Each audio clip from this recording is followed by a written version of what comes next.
want to go the extra mile, we are going to have the sliders that are buried a little bit in here so that you guys can do that thing, like adjust the size of the eyes and the angle of the eyes and the thickness of the brow and the width of the chin and the jaw and the smile and all that.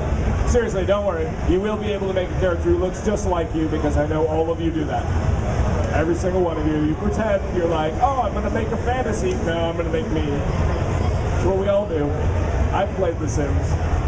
So then you move into armor dyes. Oh, you're skipping out of the armor dye. We'll go back. So also we brought with us our armor dye system in a little bit more robust form. I want you to know, for those of you who are looking at this and thinking, oh, but Matthew, that's like 31 colors. I need more colors than that. There's not even black on there.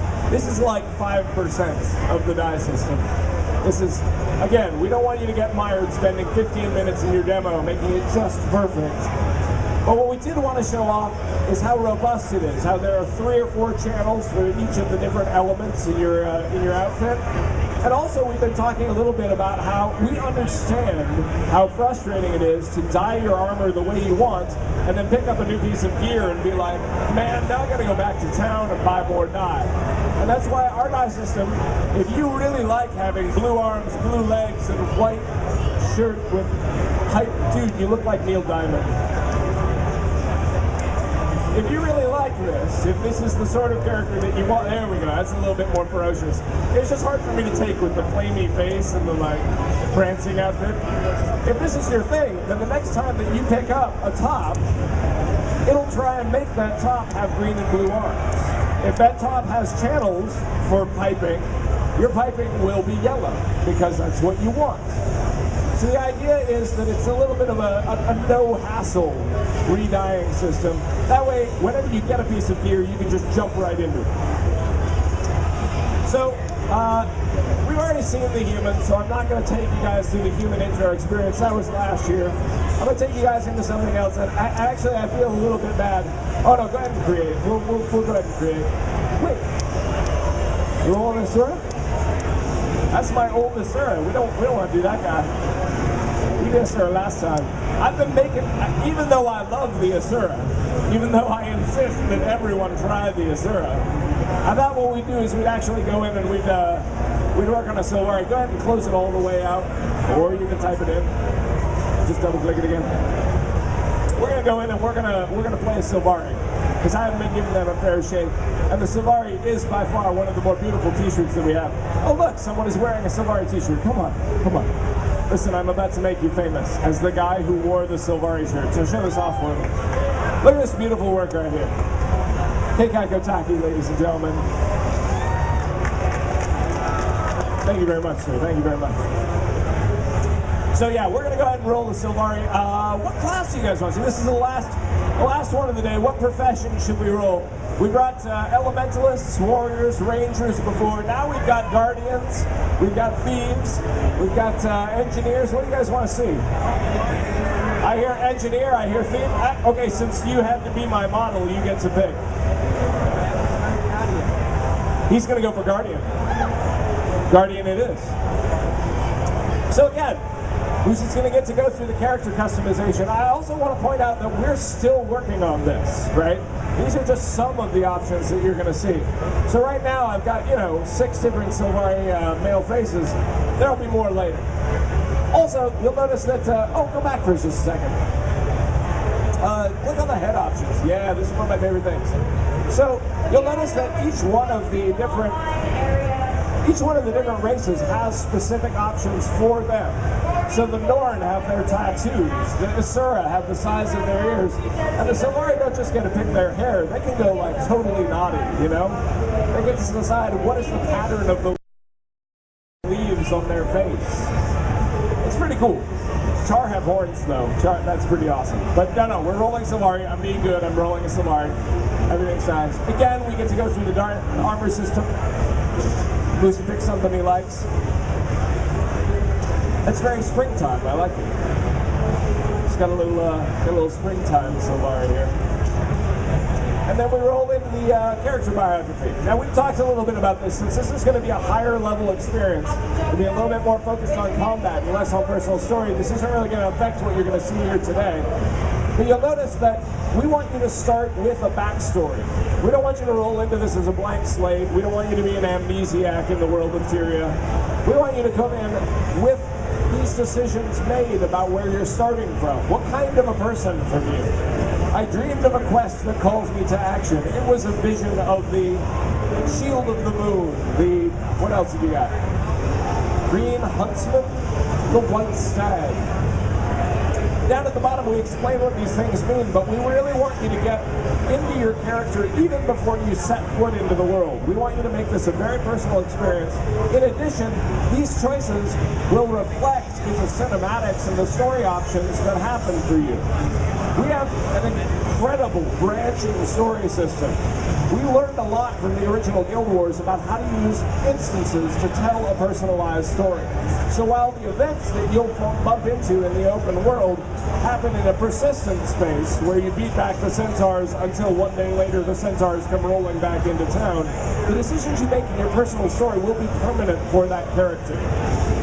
If there's a choice between saving an orphanage or saving a hospital, when you save the orphanage, that hospital will burn down. And when you go back to your personal instance in the hometown, that hospital's not coming back.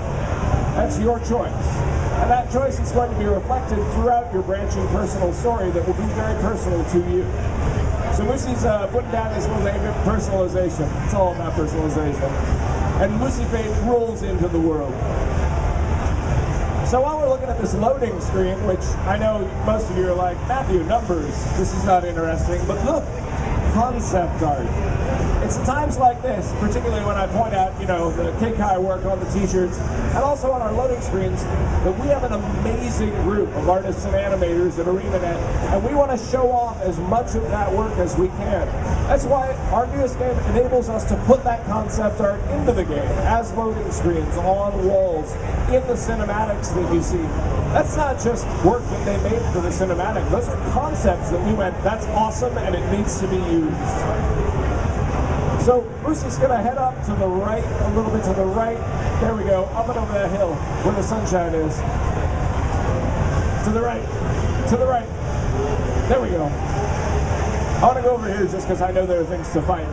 So Moosey's got his guardian here by special request. Each one of our professions has unique abilities, and the unique abilities for the guardian, yeah, don't kill the rabbit. You're a Sylvari man, you're at peace with the nature. Each one of the professions has special abilities, and the Guardian's is these 3 virtues that are above his skill bar. So those first 5 buttons down there on the left, those are his weapon skills, and these are his virtues. The virtue of courage, the virtue of resolve, and the virtue of whichever the first one was. The virtue of justice. So each one of these, for the Guardian, provides a passive benefit while he's going through the world. So the virtue of justice allows him to attack foes with burning every 5th attack. The virtue of resolve regenerates health for him slowly, even in combat. And the virtue of courage allows him to block 1 attack every 30 seconds. But the cool thing about being a Guardian is that he can sacrifice those to give those benefits to his allies. So the Guardian could be a very important support character if that's the kind of way that you want to play it. You can either keep those for yourself and roll in and do a whole bunch of damage all on your own, ignoring attacks left and right and setting people on fire, or you can say, it'd be really nice as if all of my allies in the area have been. And it looks like having some allies is exactly what Moosey's got. So what we've done is we've wandered into an event here called Sync the Ash Horizon. And you'll look down there on the... Jeez, it's big. Sorry, I'm always impressed by the size of this thing. This is a ghost ship that's sent by Zaitan, the undead dragon. And he's come out, he sent out the Ash Horizon to attack one of the groups that's doing damage to his followers. Okay. So this group is the Vigil Camp. The Vigil is one of 3 organizations in the game that players will have the opportunity to join, each one of them having a different mindset about how the dragons ought to be fought. So it turns out that the Vigil have been causing just enough annoyance to get attention. Nice. Throws down the wall. Can't get through. Give it to him. Sorry, I got wrapped up in the dynamic fight against Greg. So the Ash Horizon is now attacking the shoreline, and it's attacking it in a number of ways. those tentacles that are up there in the ship are flinging these giant putrid fish onto the shore and causing poison.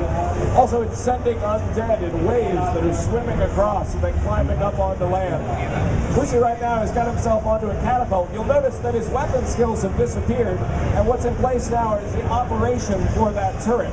Anytime you interact with an environmental weapon, whether it's a fixed turret like this, or whether it's something that you pick up off the ground, like a stick or a bucket of water or a, crossbow that was conjured by a friendly elementalist, anytime you pick up one of those, it just replaces your skills. It's very simple to get in and out of all of those environmental pieces of combat.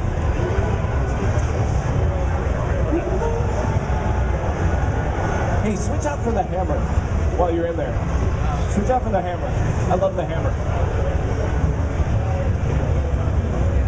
Yeah, there we go. You'll notice that Lucy has two weapon sets there. When I told her to switch out for the hammer, he was able to go back and forth between. Right now, he's got what is this? This is torch and sword. Yeah, there we go. He's got torch and sword in one weapon set and hammer in the other. During combat, Lucy can switch back and forth between those depending on what he wants to do.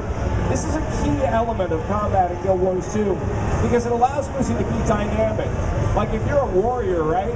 You don't want to just be carrying around your sword and shield all the time. What if you want to slot on your back? You want to slot a bow, right?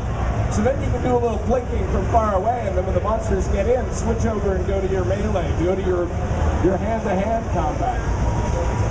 The thing I love about the hammer is that when Lucy uses his one skill a couple of times, picked up another environmental weapon. It looked like killing one of the undead, left an undead arm that you can pick up and use to do damage. These kind of environmental things are all over the place. Centaurs break down a gate and there's splintered pieces of gate on the ground that you can pick up and use to beat them back. Anyway, I love the hammer because, did you guys win? Man, I'm so long-winded. You guys won. I wasn't even paying attention. So you'll notice that Lucy got silver participation here. We were talking about this a little bit earlier. Some people were a little worried when I said that no matter if you participate in the event, you get rewarded. And they were like, yeah, but what if I only do a little bit? Like,